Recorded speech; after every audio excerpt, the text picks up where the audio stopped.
రాష్ట్ర వ్యాప్తంగా చాకలి ఐలమ్మ జయంతి వేడుకలు ఘనంగా నిర్వహించారు. హైదరాబాద్ రవీంద్ర భారతిలో 130వ జయంతి వేడుకలను రాష్ట్ర ప్రభుత్వం అధికారికంగా ఘనంగా నిర్వహించింది. ఐలమ్మ చిత్రపటానికి ముఖ్యమంత్రి రేవంత్ రెడ్డి పుష్పాంజలి ఘటించి నివాళులు అర్పించారు. గాంధీ భవన్లో మంత్రి వాకిటి శ్రీహరి కేక్ కట్ చేసి వేడుకలు నిర్వహించారు. మంత్రి సీతక్క నివాళులర్పించారు. చాకలి ఐలమ్మ పోరాట స్ఫూర్తిని బీఆర్ఎస్ అధినేత కేసీఆర్ స్మరించుకున్నారు. తెలంగాణ భవన్లో జరిగిన కార్యక్రమంలో ఐలమ్మ జయంతి తెలంగాణ జాతికి స్ఫూర్తిదాయక దినమని మండలి ప్రతిపక్ష నేత మధుసూదనాచారి అన్నారు. బీజేపీ రాష్ట్ర కార్యాలయంలో వీరనారి చాకలి ఐలమ్మ జయంతి వేడుకలను ఘనంగా నిర్వహించారు. ఐలమ్మ చిత్రపటం వద్ద రాజ్యసభ సభ్యుడు లక్ష్మణ్, పార్టీ శ్రేణులు నివాళులు అర్పించారు. లంగర్ హౌస్ ధోబీఘాట్లో రజకులు ఐలమ్మ విగ్రహాన్ని ప్రతిష్ఠించారు.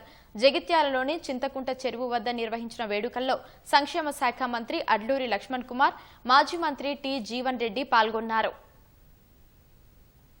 దళితులకు సంబంధించినటువంటి రిజర్వేషన్లు రాజ్యాంగపరంగా జనాభా ఎంతుంటే అంత వాళ్ళకి ఇస్తూ, గిరిజనులకు రాజ్యాంగపరంగా ఎంత జనాభా ఉంటే అంత ఇస్తూ, బీసీలకు 42% రిజర్వేషన్ ఇవ్వడాన్ని ఇంకా జీవో రాకముందే కోర్టుకు పోయినారు. దయచేసి ఆలోచించండి, గుర్తుంచుకోండి. తెలంగాణ ప్రజా పాలన ప్రభుత్వం రేవంత్ రెడ్డి గారి నాయకత్వంలో యావత్ మంత్రివర్గం అంతా సభలో చర్చించి ఆమోదం పొందినటువంటి 42%కు సంబంధించి ఎవరు అడ్డొచ్చినా కాపాడుకునే బాధ్యత తెలంగాణ బలహీన వర్గాల సమాజం మీద ఉంది. అందులో మీరంతా కూడా స్ఫూర్తిదాయకంగా వ్యవహరించాలని కోరుతూ అందరూ హృదయపూర్వకంగా నమస్కారం చెప్తూ సెలవు తీసుకుంటాను. ఆ రోజు సాయుధ పోరాటంలో నైజాం నిరంకుశత్వాన్ని ఎదిరించి పోరాటం చేసిన వీర వనిత, భర్తను కొడుకును చిత్రహింసల పాలు చేసినా కూడా లెక్క చేయకుండా పోరాటం చేసిన మహోన్నతమైన వనిత చాకలి ఐలమ్మ.